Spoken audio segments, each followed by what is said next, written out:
Happy winter solstice from me, the traveling bee. Belong to the last reigning king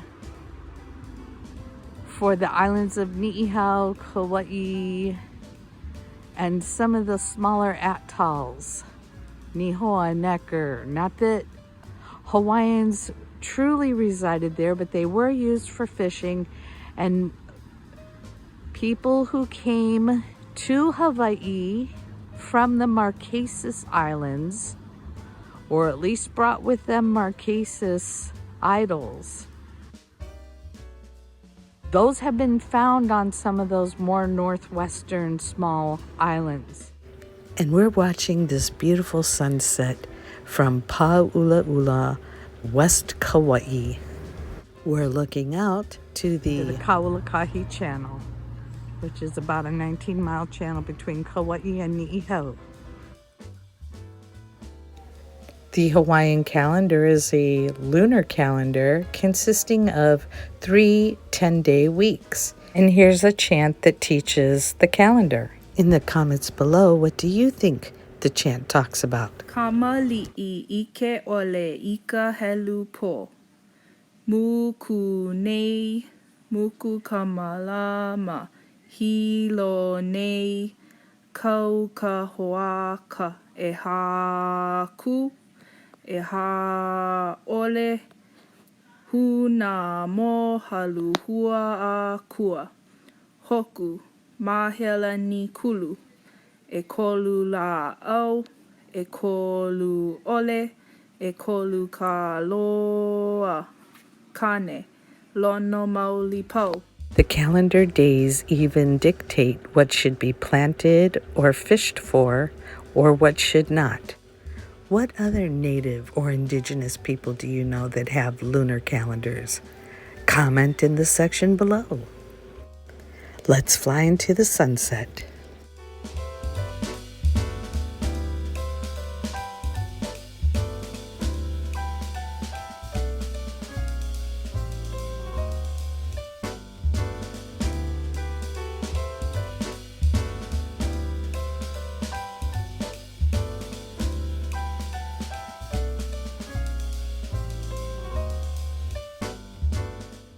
And while we're looking at this beautiful landscape here, I want to thank Life with the Wolfies and our half-acre homestead, Bev, for mentoring me, as well as my New York pals, Boogie Bob and the Boogie Bunch, and Streaming with Vinny G. Go on out to New York and have fun with Boogie Bob and Vinny G.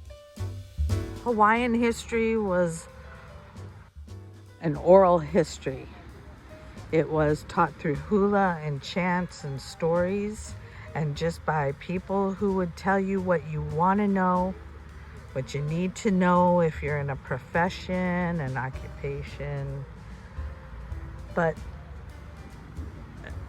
some of the most important stuff was lost. But it doesn't mean that it can't be revived with things that we find today. Now, as you look out to that sky, Niihau is out there. That's proper pronunciation. Sometimes I get lazy. This is the wall that Hawaiians built to fortify General George Schaefer. But Nicholas the Tsar, #2, because you got to remember stuff like that, he told him, brah, okay, because we speak pidgin English out here. He's all, brah, you can't go messing into foreign affairs. And they're a sovereign nation. We got to treat them like such. Up until recently, this was called Fort Elizabeth. It has now been returned to its original name, Pa'ulaula.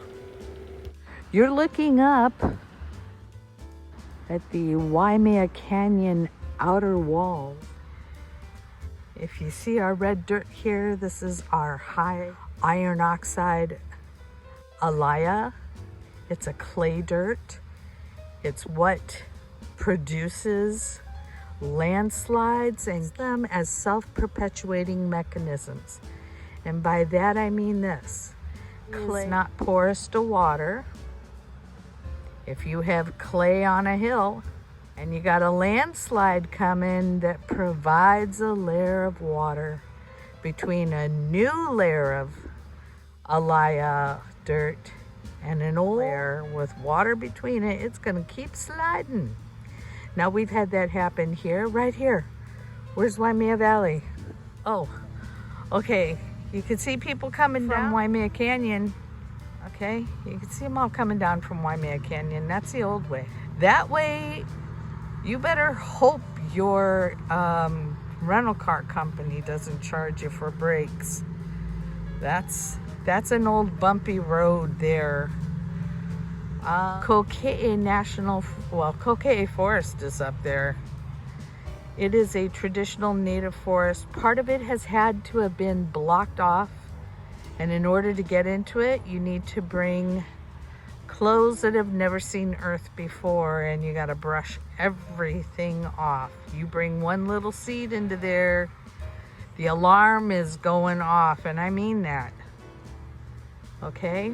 I mean that. So up there you have many beautiful places, including one of the native forests, but also Waimea Canyon, because Kaua'I and Ni'ihau most likely were part of the same island, as well as Lehua Islet, Kaula, which is out to more of the northwest side. But erosion takes place. We are just mountains that are shield volcanoes that come out of the water. That's why right now on the big island, Mauna Loa really has 3 volcanoes blowing right now. It's Mauna Loa, first of all, up at its summit there.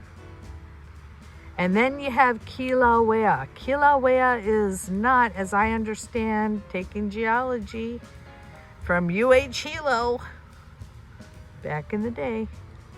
It's not a separate entity. And then you have southeast of Pahala in the Kaua'u district. Lo'ihi is located on the southeast side off of the south coast of Kaua'u district. It's about 300 meters below the surface of the water, and it's known as a submarine volcano.